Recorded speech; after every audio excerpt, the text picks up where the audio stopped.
Hoje nós vamos falar aqui sobre um assunto muito interessante que vai libertar muitas pessoas. Como diz a palavra de Deus, conhecereis a verdade e a verdade vos libertará. Nós queremos falar sobre pecado e iniquidade.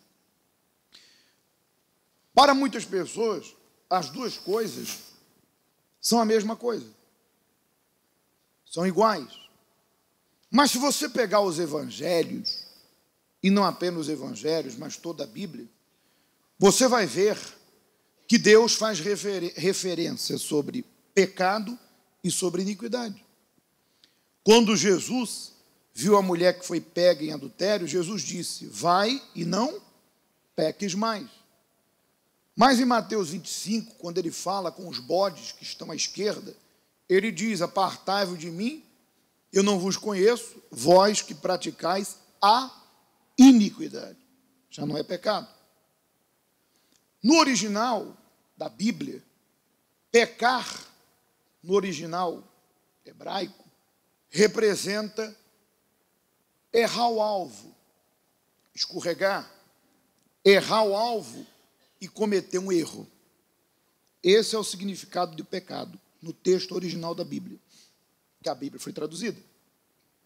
Já iniquidade, no texto original da Bíblia, significa se manter no erro, sem culpa e sem arrependimento. Porque o que faz a pessoa se arrepender é o sentimento de quê? De culpa. Ela reconhece o seu erro e se arrepende, que é o caso de quem comete o pecado. E no original da Bíblia, iniquidade é se manter no erro.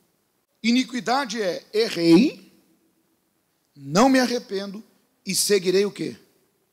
Errando. Tanto um como o outro, se não houver arrependimento sincero e abandono, tanto um como o outro, condena a pessoa ao inferno. Mas aos olhos de Deus, é óbvio, não existe pecadinho nem pecadão. Mas aos olhos de Deus, a pessoa que é iníqua, que decidiu, ela assumiu essa condição. Porque há pessoas que vivem no pecado porque não conhecem a palavra. Há outras que cometem o erro porque são humanas, mas prontamente confessa e se arrepende. O iníquo, ele assume essa condição. Tipo assim, eu sou isso e acabou. Ainda que ele diga que não, mas a sua atitude aos olhos de Deus mostra, porque Deus sonda o quê? Deus sonda a mente e o coração. No dicionário, olha só o que significa iniquidade. Intenção ou vontade consciente de cometer um ato ilícito ou de violar qualquer lei. Então, o iníquo é aquela pessoa que tem consciência do seu erro e que não quer se arrepender. É conhecido como dolo. Numa versão, no outro texto da Bíblia, não esse ainda, o salmista diz assim: bem-aventurado aquele cuja iniquidade é perdoada, porque se arrependeu, cujo pecado é coberto. São duas coisas. Bem-aventurado o homem a quem o Senhor não atribui iniquidade e cujo espírito não há dolo. Quando a pessoa comete um crime doloso, quem já ouviu falar? A própria justiça entende e dobra a pena muitas vezes, porque o crime doloso é classificado pelo seguinte: a pessoa planejou aquilo. Quando um crime é doloso, a pessoa que cometeu o crime, ela planejou fazer. Isso, aos olhos da justiça, é inaceitável, fazendo com que a pena daquela pessoa, dependendo, até dobre, porque ele planeou. Então, a pessoa iníqua, que tem dolo, ela planeja o mal, ela cultiva o mal. Por exemplo, vamos dar alguns exemplos. A pessoa diz assim, aquela fulana tem dinheiro, vou me aproximar dela para tirar proveito. Você é um iníquo, porque a sua intenção é se aproximar daquela pessoa para tirar o que ela tem. Ou de repente você vê, aquela mulher não tem ninguém, é uma pessoa carente. Vou me aproximar dela para deitar com ela. Vamos um português claro, para usá-la ou usá-lo. Você é um iníquo. Você tem lá uma colega de trabalho, você é casado, mas aquela colega te encanta. E você se aproxima e no teu interior você tem outras intenções. Então você troca telefone, troca olhares com outras. Ou seja, você está consciente que aqueles olhares, que aquelas atitudes, que aquela boleia é tendenciosa a querer se relacionar com aquela pessoa. Você tem consciência disso. Você é um iníquo. É diferente do pecado. Veja que no exemplo de Abel, começou com o pecado, mas se tornou iniquidade. Porque o pecado é ali, como nós acabamos de falar no original, escorregou, errei o alvo. A pessoa, no calor da emoção, pressionado por uma tentação, por causa da sua fraqueza, cometeu o erro. Mas aquela pessoa não queria fazer aquilo, não foi algo que planejou, não foi algo que a pessoa calculou, vou fazer. Por exemplo, há pessoas que a língua dela, inclusive, para a gente ir mais além, eu gosto de acrescentar para você entender melhor. Aqui no provérbio, deixa eu ver se eu encontro, ou é provérbio, deixa aqui, está aqui. A língua também é fogo, como um mundo de iniquidade. A língua está posta entre os nossos membros e contamina o corpo, inflama o curso da natureza. E é inflamada pelo inferno. Então, existem pessoas que a iniquidade dela está onde? Ela é uma pessoa iníqua porque ela fala assim, vou falar mal dessa pessoa para essa aqui, porque eu quero prejudicar ela, porque ela no trabalho se destaca mais do que eu, ela é uma pessoa assim. Então, existem pessoas que elas começam a inflamar outras contra outras, e aqui na igreja diz, Senhor, onde que eu estou errando? Você tem uma língua iníqua. Você fala de uma pessoa mal porque você quer prejudicá-la. Seja tua nora, teu amigo, teu colega de trabalho, sua intenção é má. E você sabe disso. Você sabe que você está inflamando essa pessoa contra essa, porque você tem a intenção de que aquela pessoa que você falou mal seja prejudicada. Isso é iniquidade. Vamos entender aqui. Aconteceu, Gênesis 4, Adão e Eva, sua mulher, e ela concebeu e deu à luz a Caim, e disse, alcancei do Senhor um homem. Deu à luz mais a seu irmão Abel. E Abel foi pastor de ovelhas, e Caim foi o quê? Lavrador da terra.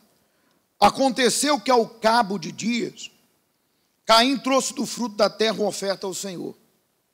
Abel também trouxe do primogênito das suas ovelhas, e da gordura atentou, na outra versão diz, agradou. O Senhor de Abel, no caso aqui atentou o Senhor para Abel, e para a sua oferta. Para Caim e para a sua oferta não atentou. Irou-se Caim fortemente, e descaiu-lhe o semblante. E o Senhor disse, Deus falou com ele, por que te iras? Porque descaiu o teu semblante, a cara ficou feia. Se bem fizeres, não é certo que serás aceito? E se não fizeres bem, o pecado jaz à porta. Sobre ti será o desejo, o seu desejo. Mas sobre ele deves o quê? Dominar. Versículo 8. E falou Caim com Abel, seu irmão. Aí na outra versão é mais detalhada, porque diz, falou Abel com o seu irmão, vamos ao campo. Aqui não diz assim, falou Caim com o seu irmão Abel, e sucedeu que, estando eles no campo, se levantou Caim contra o irmão Abel e o matou. E aí diz que Deus apareceu e disse, o que fizeste? Disse o Senhor, onde está o teu irmão? Desculpe, versículo 9. Disse o Senhor, onde está o teu irmão? Onde está Abel, teu irmão? Ele disse, não sou eu guardador do meu irmão. E disse Deus, que fizeste? A voz do sangue do teu irmão clama a mim desde a terra. Muito bem. Veja que Caim era uma pessoa que suas atitudes não eram boas. Por isso que Deus não aceitou a oferta dele. Não era oferta, era porque ele não era fiel a Deus. E quando ele viu a diferença, que ele estava errado, o irmão estava certo, e Deus respondeu o irmão e não a ele, veio o sentimento de ira, que é aquilo que a gente fala, que causa o pecado, aquele sentimento da hora que a pessoa acaba errando. E quando o pecado veio, Deus falou com ele. Deus falou, olha, cuidado com esse sentimento. O pecado bate a porta, domina ele, domina essa raiva, domina essa ira. E ele não fez. Então, aquele pecado que não foi confessado ou arrependido ou resistido, tornou-se em quê? Em um projeto para matar o irmão. Iniquidade. Quando ele chamou o irmão ao campo, ele já estava planeando no seu coração o que era bom e o que era mal. O que era mal, vou matar ele. Vou fazer alguma coisa contra ele. E isso para Deus é inaceitável. Veja que quando Davi caiu, vendo Betseba se banhar, que era uma mulher casada, ele não viu uma vez. Aquilo já vinha acontecendo. Se ele tivesse visto a primeira vez e de repente se dominou pela beleza da mulher e viu o erro que cometeu, chegasse para Deus e falasse, Deus me perdoa. Ela é casada, não quero nem saber, estou fora. Mas não. Aquilo se tornou uma iniquidade, porque ele tornou a ver, e não apenas ver, mas se envolveu com aquela pessoa. É a mesma coisa da pessoa, foi lá, viu a pornografia, pediu perdão, Deus me perdoa, sujeira, essa coisa, e torna a fazer, se tornando aquilo uma iniquidade. Muito bem, estou dando exemplos. Ananias e Safira fizeram um voto com Deus. Eles não foram obrigados. Eles viram Barnabé fazer isso, ser fiel, e eles disseram, poxa, se moveu a fé, vamos fazer. E prometeram vender uma propriedade e pôr no altar. Na hora que o dinheiro chegou às mãos, a Bíblia diz, porque o apóstolo disse, porque encheu Satanás o teu coração para mentir. Então o que ele fez? Satanás tentou ele com avareza. Tu vai dar tudo isso, rapaz? E ele, poxa, é verdade. O que eu faço agora? Então ele chamou a esposa e falou, olha, não vou dar não, mas vamos fazer o seguinte, eu pego a metade da metade, tu pega a metade da metade, eu vou primeiro, tu vai depois. E a gente entrega. Então não é uma coisa que aconteceu, foi uma coisa planejada, é um sentimento maligno de infidelidade. E deu no que deu. A Bíblia diz que as 30 moedas de Judas foi o preço da iniquidade. Da iniquidade. Por quê? Porque Judas planejou aquilo. Ele foi até os religiosos que queriam acusar Jesus. Ele acertou o preço. E ele disse, olha, aquele que eu beijar é ele.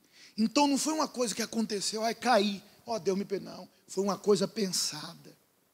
Cultivou o mal. Planeou o mal. Então